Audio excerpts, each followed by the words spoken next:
صل على سيدنا ومولانا محمد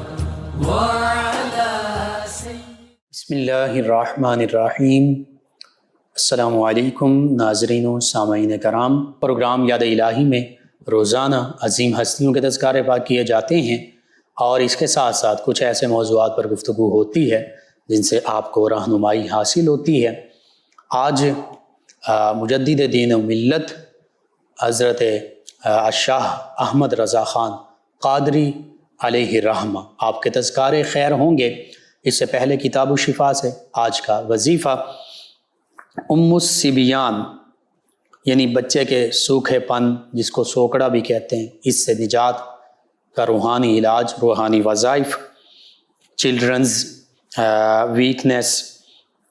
چند ایک وظائف ہیں، روحانی علاج ہیں، سماعت فرمائیے اور ان سبھی کو اپنے معمول کا حصہ بنائیے۔ سب سے پہلا، جو بچہ شیر خوار یعنی دودھ پیتا بچہ نہایت دبلا پتلا ہو، جیسے اکثر ام الصبیان کی وجہ سے بچوں کو سوکھے پن کی بیماری لگ جاتی ہے، تو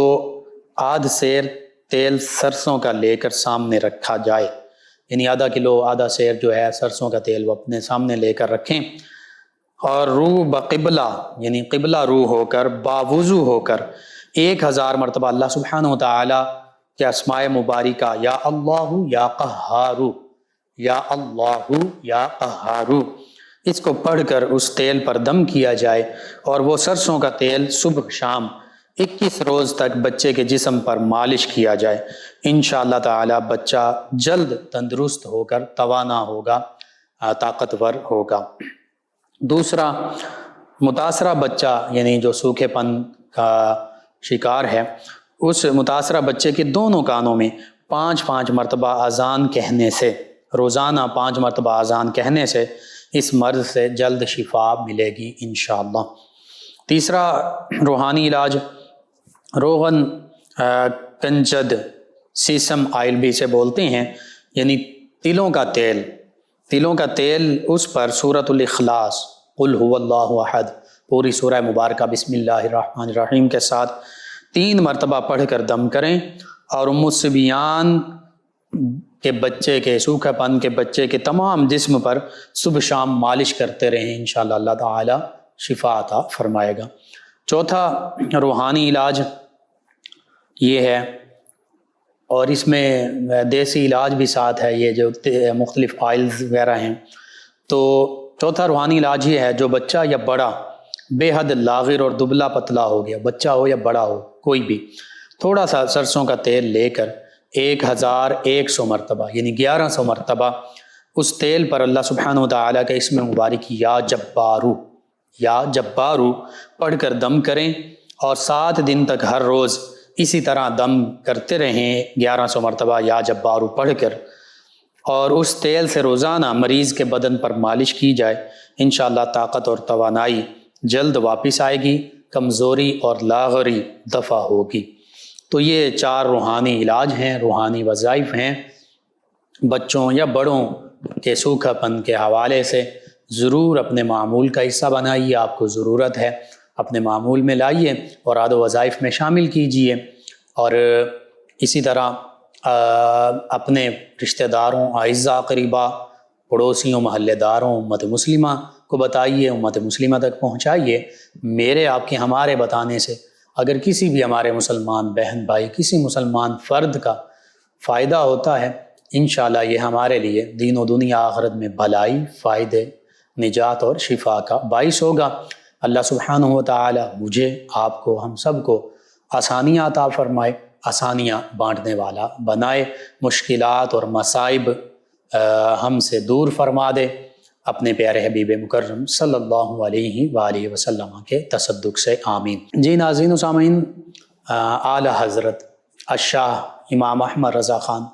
قادری بریلوی رحمۃ اللہ تعالی علیہ، مجدد دین و ملت اور مجدد جو سابقہ صدی ہے جو گزر چکی، یعنی 14ویں صدی ہجری،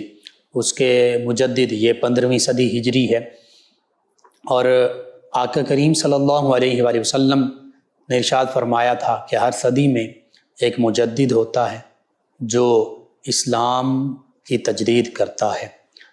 تو اور بعض اوقات ایک صدی میں ایک سے زیادہ مجدد بھی ہو سکتے ہیں، اس پر علماء کا اتفاق ہے، بعض اوقات 2 مجدد، 3 4 بھی۔ تو جو صدی گزر چکی، صدی ہجری 14ویں صدی ہجری، اس کے مجدد ہیں حضرت شاہ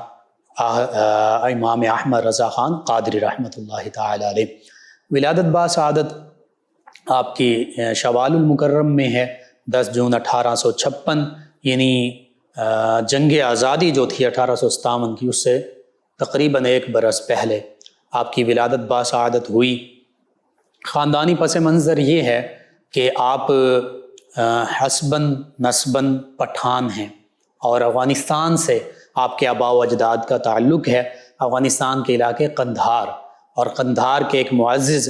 پٹھان قبیلہ بڑھیچ، اس سے آپ کا تعلق ہے، یعنی نسباً والدین کی طرف سے آپ پٹھان ہیں اور افغانستان سے تعلق رکھنے والے ہیں۔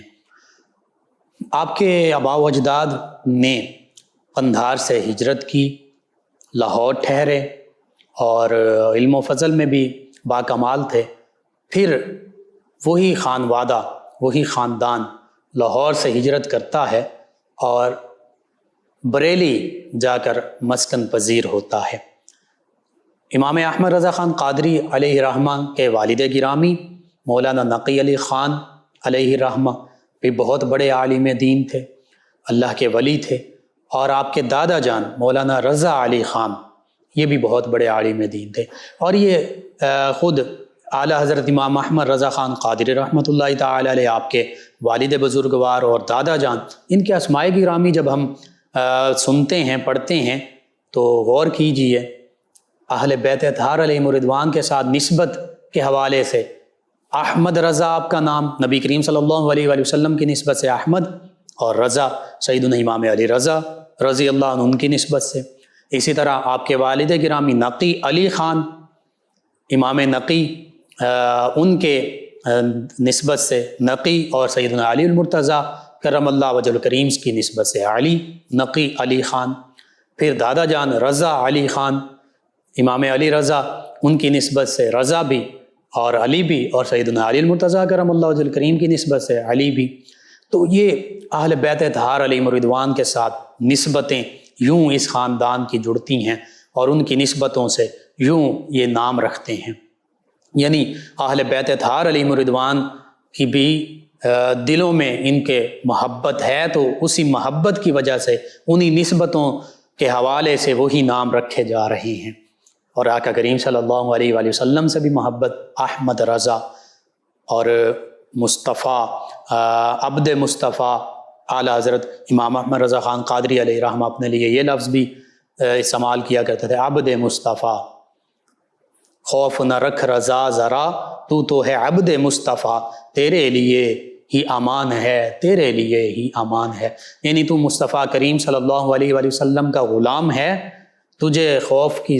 رکھنے کی ضرورت نہیں، انشاءاللہ امان ہی امان تیرے لیے ہے۔ بہرحال یہ آپ کا خاندانی پس منظر، اور پھر آپ کے دادا جان بھی عالم دین اور اللہ کے نیک بندے، مقرب بندے، اولیاء اللہ میں شامل۔ آپ کی ولادت باسعادت ہوئی تو آپ کے دادا جان نے آپ کا نام احمد رضا رکھا۔ بہرحال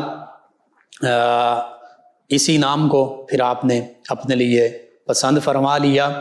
اگرچہ المختار، عبد مصطفیٰ اور دیگر نام بھی آپ کے والد گرامی، چچا جان، والدہ انہوں نے بھی رکھے، لیکن احمد رضا کے نام سے ہی آپ پھر معروف ہوئے۔ جیسے اولیاء کاملین صالحین کا ایک طریقہ رہا، اور خصوصاً مذہبی گھرانوں میں آج سے کافی عرصہ پہلے تک یہ معمول رہا، آج بھی جو اس بات کو سمجھتے ہیں ان کا یہ معمول ہے، 4 سال 4 ماہ 10 دن سے ابتدائی علوم خصوصاً قرآن پاک، عربی، فارسی، ان کی ابتدا کی جاتی ہے۔ اعلیٰ حضرت امام احمد رضا خان قادری علیہ رحمہ آپ نے بھی ابتداً قرآن مجید فرقان حمید پڑھنا شروع کیا، عربی، فارسی زبان پڑھنا شروع کی اور پھر ابتدائی علوم اپنے والد گرامی سے اخذ کیے۔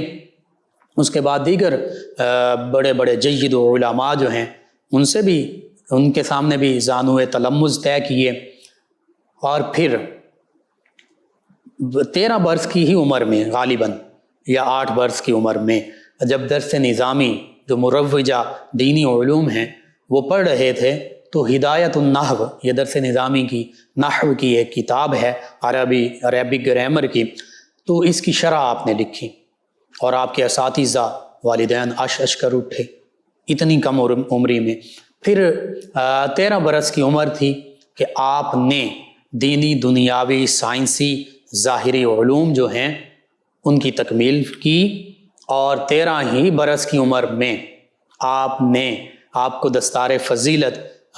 پہنائی گئی، اور آپ نے پہلا فتویٰ لکھا رضاعت کے حوالے سے، بچوں کے دودھ پینے کی عمر کتنی ہے اور اس کے جو مسائل ہیں اس حوالے سے فتویٰ لکھا۔ جب اپنے والد گرامی، چونکہ مفتی وہ تھے، فتویٰ وہ لکھتے تھے، ان کے بارگاہ میں پیش کیا، انہوں نے پڑھا تو حیران ہو گئے، اتنا قرآن و حدیث اور دیگر دلائل جو ہیں اجماع اور قیاس ان کا مجموعہ تھا، اور کوئی تشنگی اس میں باقی نہیں تھی، بالکل صحیح فتویٰ لکھا۔ تو آپ کے والد گرامی نے اسی دن سے اپنی فتویٰ نویسی کی جو مسند ہے امام احمد رضا خان قادری علیہ رحمہ ان کو عنایت فرما دی، اور فرمایا کہ بس آپ فتویٰ نویسی کی ذمہ داری آپ کی ہے۔ 13 برس کی عمر، آج ہم دیکھیں اپنے بچوں کو، 13 برس کا ہمارا بچہ جو ہے وہ مڈل میں پڑھ رہا ہوتا ہے، 8th میں پڑھ رہا ہوتا ہے، 7th 8th، یہ انہی کلاسز میں وہ پڑھ رہا ہوتا ہے۔ اور مدارس میں بھی اگر ہو تو ابتدائی، اگر اس نے پرائمری یا مڈل کے بعد داخلہ لیا تو ابتدائی پہلے دوسرے سال میں الا ماشاء اللہ عام طور پہ میٹرک میں 14-15 برس کے بچے ہوتے ہیں، درس نظامی میں بھی جب آغاز ہو رہا ہوتا ہے اتنی ہی عمر ہوتی ہے، یعنی جس عمر میں ہمارے بچے دینی یا دنیاوی تعلیم کی ابتدا کر رہے ہوتے ہیں، میٹرک کا معنی بھی بنیاد ہے، ابتدا، تو اس عمر میں امام احمد رضا خان قادری علیہ رحمہ آپ نے ظاہری علوم تمام، اس میں سائنسی علوم بھی شامل ہیں، اس پر بھی بات ہوگی، وہ حاصل کر چکے تھے اور فتویٰ نویسی کی مسند پر بیٹھ چکے تھے، اور شروحات عربی زبان میں عربک گرامر کی کتب جو ہیں ان کی شروحات لکھ رہے تھے۔ اور پھر اس بر صغیر پاک و ہند میں آپ پہلے مسلمان سائنسدان بھی ہیں، یہ آپ کو اعزاز حاصل ہے۔ آپ نے جن علوم پر عبور حاصل کیا ان کی تعداد 55 ہے، یعنی جن پر مکمل آپ کو دسترس حاصل تھی، اور جو علوم جو آپ نے حاصل کیے تھے، جن علوم سے آپ بہرہ ور تھے، ان کی تعداد بعض علماء نے 100 اور بعض نے 200 سے زیادہ لکھی ہے۔ بہرحال ان علوم کے نام سنیے جن علوم پر آپ کو کامل دسترس حاصل تھی۔ ان علوم میں قرآن، تفسیر، تفسیر، حدیث، اصول حدیث، فقہ، اصول فقہ، منطق، بلاغت، فلسفہ، علم معانی، علم بیان، اسی طرح علم ریاضی جس میں علم ہندسہ، علم جفر، علم الجبرا، لاگریتھم، ٹریگنومیٹری، یہ جو میتھمیٹکس کی برانچز ہیں جن کو بعد میں برانچز میں ڈیوائیڈ کیا گیا، ان تمام علوم پر آپ عبور رکھتے تھے۔ جیولوجی، علم ارضیات، astrology, astronomy, physics, chemistry, biology, zoology, botany, economics, banking, ان تمام علوم پر آپ مکمل مہارت رکھتے تھے، اور آپ کا یہ خاصہ تھا کہ آپ نے ان تمام علوم کو اسلامی نقطہ نظر سے بھی حاصل کیا، یعنی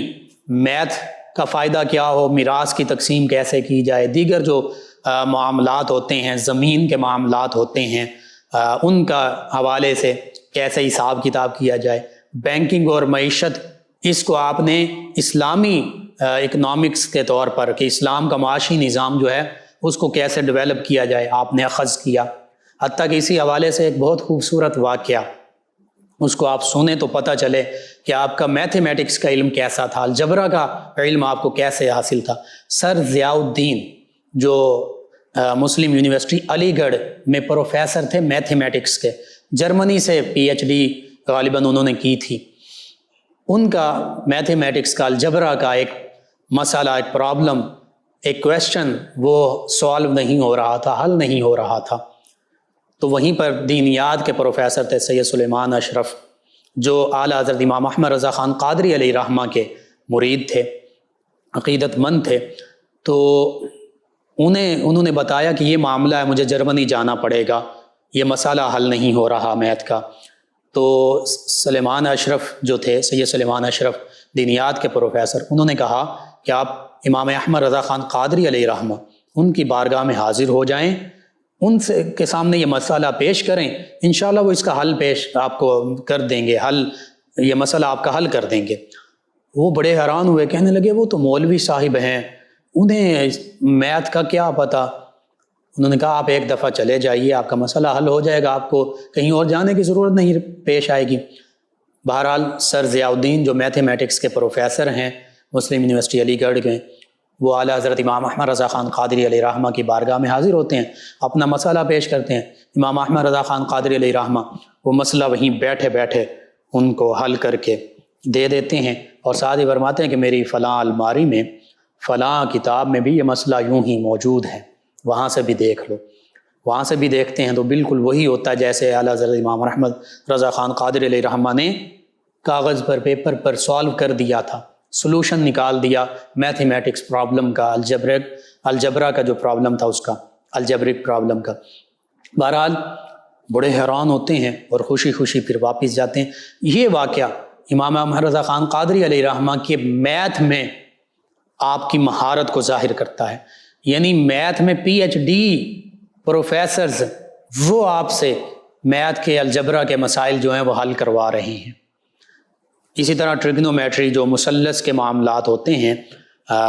مسائل ہیں، ان کے حوالے سے، لاگرتھم کے حوالے سے آپ باقاعدہ آپ نے اپنی ڈائریز جو بکس ہیں اور ان میں سارے وہ مسائل حل کر کے آپ نے لکھ کر رکھے ہوئے تھے، اتنا آپ کو میتھ کا علم تھا۔ اسی طرح آسٹرونومی کا ایسا علم تھا، آپ نے اس چیز پر سب سے پہلے کتاب لکھی کہ زمین ساکن ہے، سورہ یاسین میں اس کا ذکر ہے، سورج اور چاند یہ گردش میں ہیں،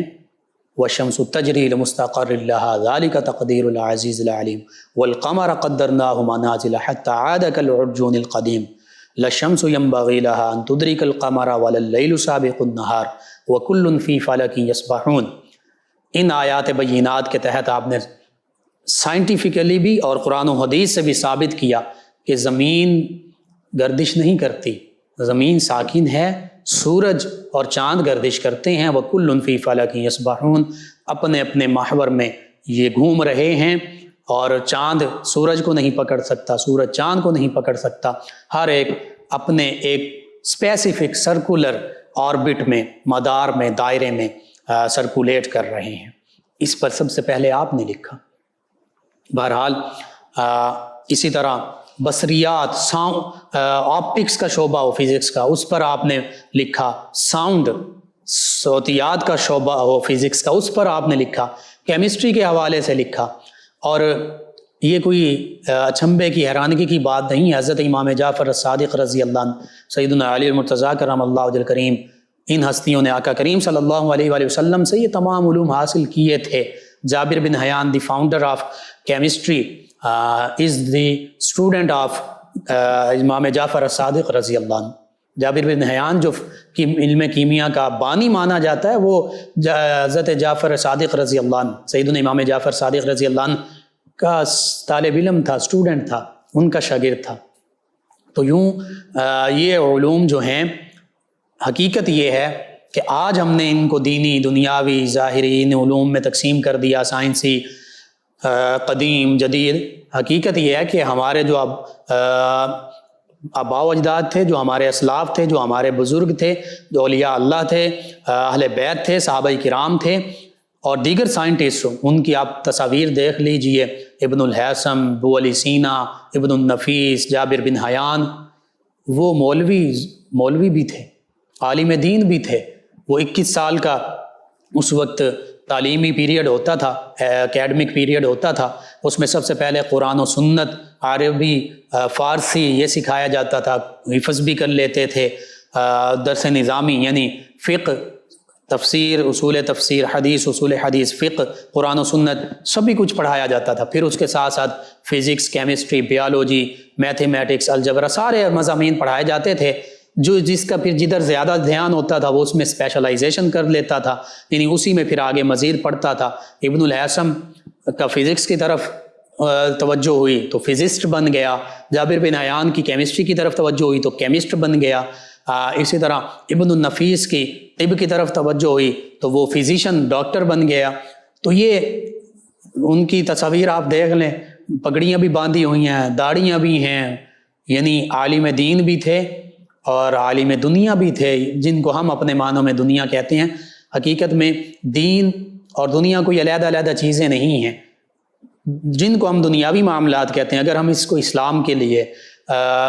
اپنے ملک کی ترقی کے لیے، اسلام کا نام پیدا کرنے کے لیے، اسلام کی بقا کے لیے ان کو حاصل کریں، اور جو اسلامی تعلیمات ہیں، فقہی تعلیمات ہیں،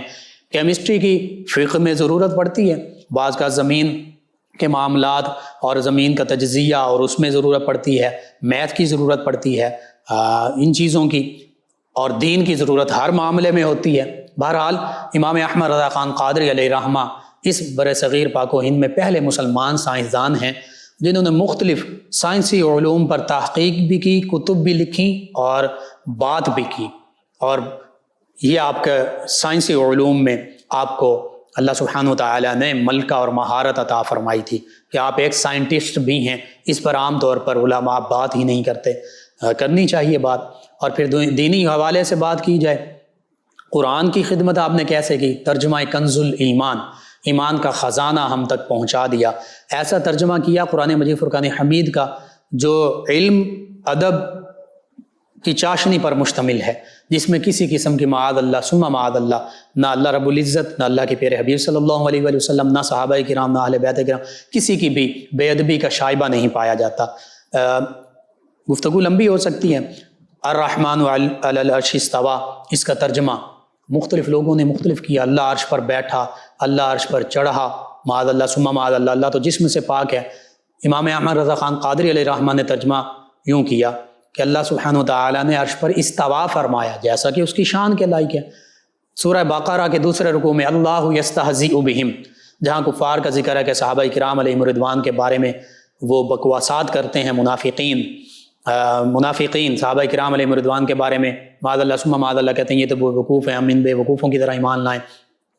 اور مذاق اڑاتے تھے صحابہ کرام علیہم رضوان کا، نبی کریم صلی اللہ علیہ وسلم کا، معاذ اللہ ثم معاذ اللہ۔ تو اللہ نے فرمایا اللہ یستہزئ بہم۔ اب اس کا معنی، اس کا ترجمہ مختلف لوگوں نے مختلف کیا، کسی نے کہا اللہ، کسی نے لکھا اللہ ان سے ٹھٹھے مارتا ہے، اللہ ان سے اللہ ان کا مذاق اڑاتا ہے۔ اعلیٰ حضرت امام احمد رضا خان قادری علیہ رحمہ نے کیا ترجمہ کیا؟ سماعت کیجئے، ایمان کا خزانہ ترجمہ لکھا، اللہ ان منافقین سے استہزاء فرماتا ہے جیسا کہ اس کی شان کے لائق ہے۔ اسی طرح وَيَمْكُرُونَ وَيَمْكُرُ اللَّهُ، سورہ انفال میں لوگوں نے ترجمہ کیا کہ وہ کفار مکر کرتے ہیں، اللہ بھی مکر کرتا ہے، استغفر اللہ، معاذ اللہ ثم معاذ اللہ، اللہ کی طرف مکر کی نسبت کر دی۔ امام احمد رضا خان قادری علیہ رحمہ نے ترجمہ یوں کیا کہ کفار مکر کرتے ہیں اور اللہ سبحانہ وتعالی اپنی خفیہ تدبیر فرماتا ہے جیسا کہ اس کی شان کے لائق ہے۔ تو یہ دو تین مثالیں ہیں کنز الایمان، ایمان کے خزانے کی۔ ایسا اعلیٰ پائے کا آپ نے ترجمہ کیا جس میں ادب، احترام کو ملحوظ خاطر رکھا، کوئی ایسے لفظ استعمال نہیں کیے جو گمراہی یا کفر کا باعث بن جائیں۔ بہرحال اللہ کے پیارے حبیب صلی اللہ علیہ وآلہ وسلم سے محبت کا معاملہ آیا تو ہدایت بخشش نعت کا مجموعہ لکھ دیا، اور وہ نعتوں کا جو مجموعہ ہے اس میں فارسی کا بھی کچھ کلام ہے، عربی بھی ہے تھوڑا بہت، ایک کلام خاص طور پر لم یاتی نذیرک فی نظر، اور پھر اردو میں خاص طور پر، وہ بھی ایمان کا خزانہ اور بخشش کا باغیچہ، حدائق بخشش، بخشش کے باغیچے، حدیقت ان کی جمع حدائق، حدائق بخشش، بخشش کے باغیچے ہیں وہ نعتیں، وہ کلام، اور قرآن و سنت کے مطابق کلام لکھا، نعت لکھی، اسی لیے آپ کو امام الکلام کہا جاتا ہے، کلام کے امام، اور آپ کے کلام کو کلام الامام کہا جاتا ہے، امام کا کلام، کلام الامام، یعنی کلام کرنے میں آپ امام ہیں اور آپ کا کلام جو ہے وہ امام کا کلام ہے۔ بہرحال، اور آپ خود فرماتے ہیں کہ نعت ایسا معاملہ ہے دو دھاری تلوار پر چلنے کے مترادف،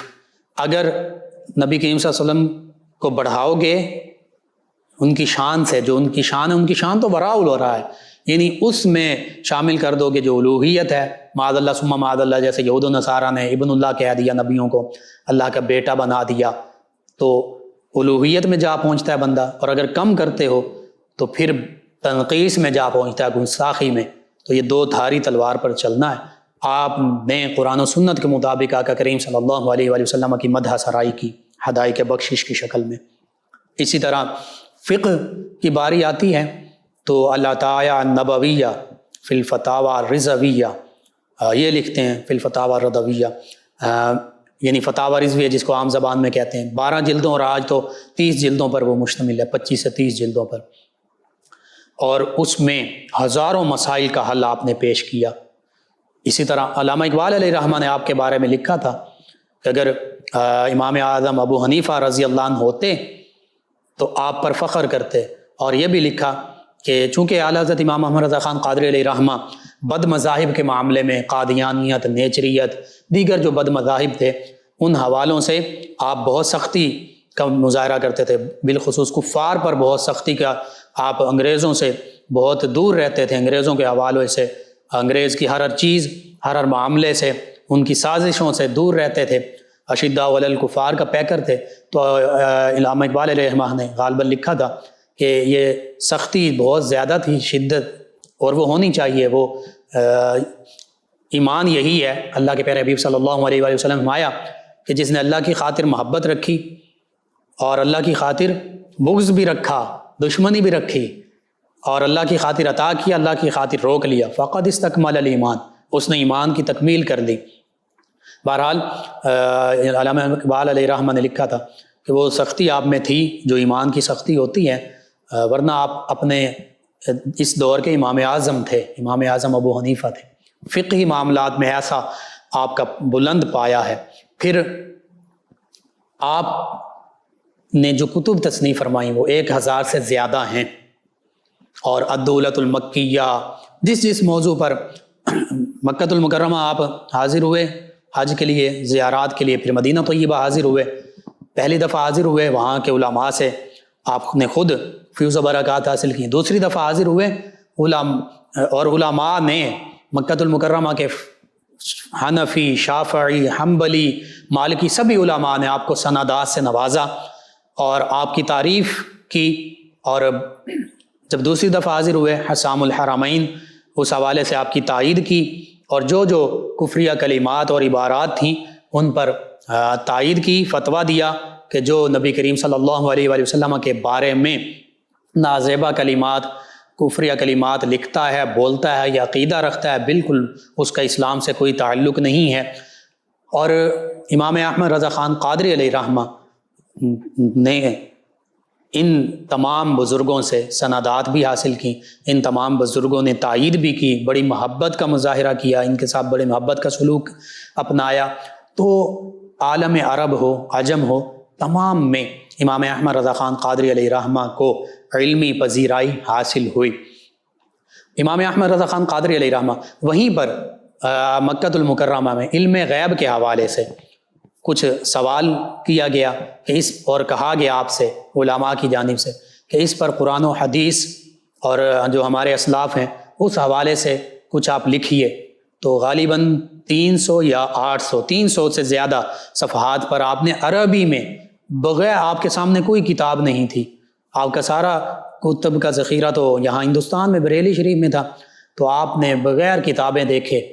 300 سے زیادہ صفحات پر عربی میں الدولۃ المکیہ، علم غیب پر آپ نے کتاب لکھ دی، جس کو دیکھ کر علماء عرب بھی اشش کر اٹھے، جس میں قرآن، حدیث